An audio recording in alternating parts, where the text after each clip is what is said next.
Imagine sitting inside a cage, not because you committed a crime, not because you were dangerous, but simply because your skin was dark. Around you, crowds gather. They stare, they laugh, they point their fingers at you as if you are an exhibit. Some throw bananas, some take photographs, and all of it is organized, funded, and approved by the state. This is not a nightmare invented for shock value. This is not fiction. This was Europe. This was America, and it happened less than 70 years ago. In 1874 in Hamburg, the German showman Karl Hagenbeck organized one of the first modern human displays. He exhibited Samoan and Inuit people the same way he exhibited animals. They stood between elephants and lions. Visitors observed them as if they were part of the zoo's collection. Hagenbeck later expanded his business, sending groups of Nubians, Sami people, and people from Sri Lanka across Europe, and the public loved it. They called it ethnographic education,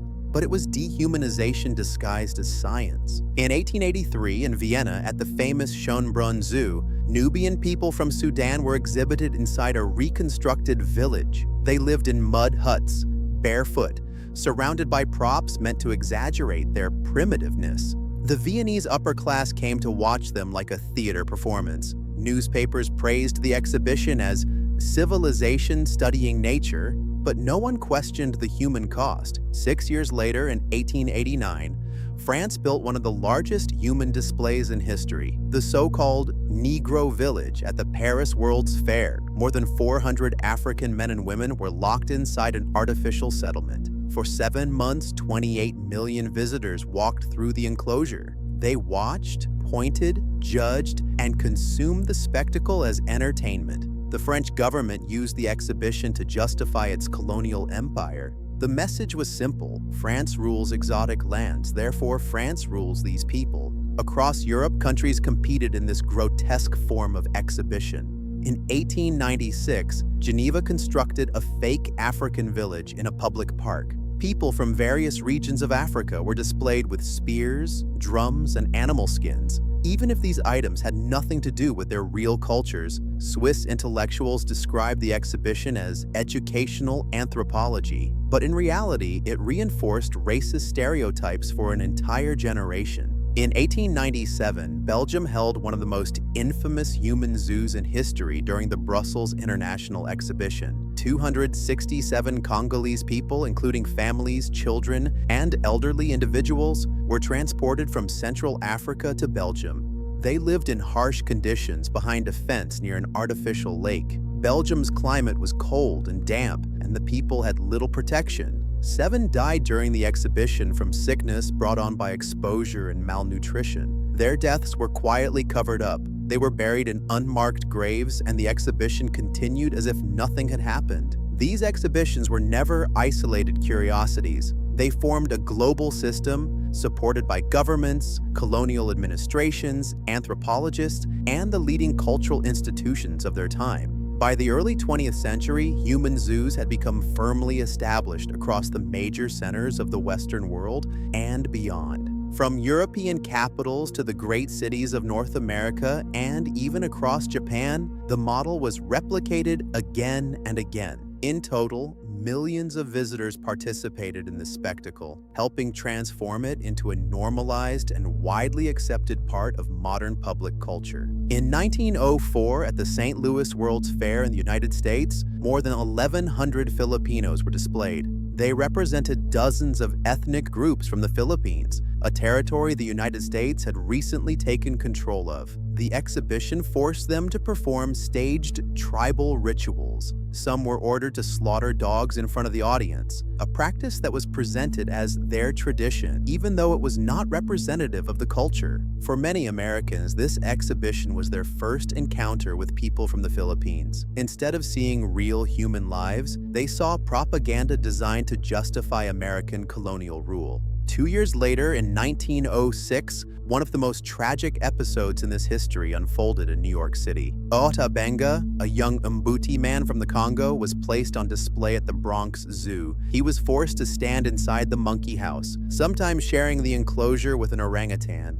Crowds gathered around him. 20,000 visitors came on the first day alone. Some laughed, some mocked him, some simply stared. Newspapers called him the missing link. Scientists photographed him like an experimental specimen. When public pressure finally ended the display, Otabenga was moved from place to place without stability or support. He eventually suffered a deep depression. In 1916, after years of being unable to reclaim a normal life, he reached a point from which he saw no return and ended his own life. Throughout this time, anthropologists and scientists contributed to the problem. They claimed that human zoos provided evidence of racial hierarchies. They measured skulls, cataloged skin tones, recorded the shapes of noses and jaws, and built theories about primitive races. Today, these ideas are completely rejected by science, but at the time, they shaped immigration laws, school books, and public opinion across the Western world. Human zoos influenced national identities.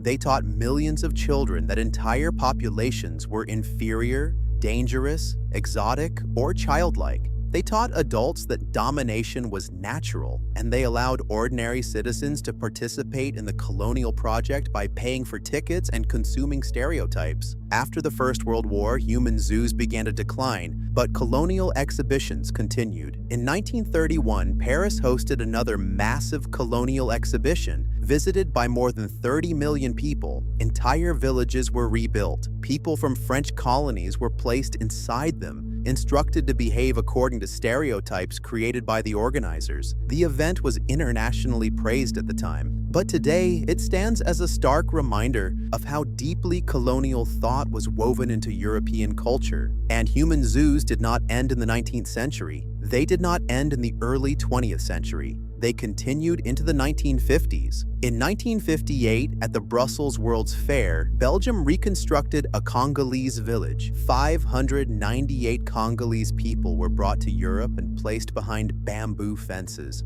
Almost 200 were children. Visitors threw bananas at them. Some attempted to touch them as if they were zoo animals. Reports from the period described children in tears while crowds around them laughed. And this was not some distant past. It happened within living memory. Today, many of the same countries that once organized human zoos speak about human rights, dignity, and democracy. They claim moral leadership. They criticize other nations. And yet their own history contains chapters built on cages, on humiliation, and on the belief that entire groups of people were less than human. France, a nation that proclaims liberty, once put African men, women, and children on display as curiosities. Belgium built its wealth on the forced labor of millions in the Congo, then paraded Congolese families before European audiences as if they were exhibits. Germany used ethnographic shows to teach its citizens that empire and racial hierarchy were natural facts, not political choices. Austria staged human displays in the center of Vienna, yet now wraps its imperial past in nostalgia and selective memory. Switzerland claimed neutrality while giving space to exhibitions that promoted racial theories it later pretended to reject. Britain shipped Sudanese, Indians, and Aboriginal people across the continent, presenting them as performers to justify an empire built on domination. And the United States, the self-declared guardian of human rights, once locked Otabenga in a zoo long before it imagined itself the moral voice of the world. But the facts remain, the photographs remain, the official records remain, and the descendants of those who were exhibited still carry the weight of that humiliation. Remembering this history is not a question of guilt, it is a question of responsibility. It is the recognition that human beings were stripped of dignity in full view of societies that claim to be civilized, and it is the recognition that the systems which allowed this to happen and the mindsets that normalized it did not simply vanish. They had consequences that reach into the present. When a society learns to view human beings as objects, as curiosities, as specimens, it becomes capable of almost anything. Cruelty becomes normal, humiliation becomes entertainment, racism becomes policy. And that is why this chapter of history must be remembered, not as a footnote, not as a mistake, but as a warning. A warning about how quickly humanity can lose its moral compass when power, pride, and ignorance come together. Share this story, not for views or for numbers, but because the people who were displayed like objects deserve to be remembered as human beings, because the 400 Africans exhibited in Paris deserve a place in the history that once erased them. Because Otabenga, a man, not a specimen, deserves the dignity he was denied. Because the Congolese families shown to crowds in Brussels must not disappear into silence. This truth is not meant to be buried. It is not meant to fade into comfortable forgetfulness. It belongs in the open. In public memory, in classrooms, and in every nation that once believed, it had the right to put another human being in a cage. If this history matters to you, let it stay alive. Keep it spoken, and refuse to let silence win. Remember the past and subscribe for the next chapter.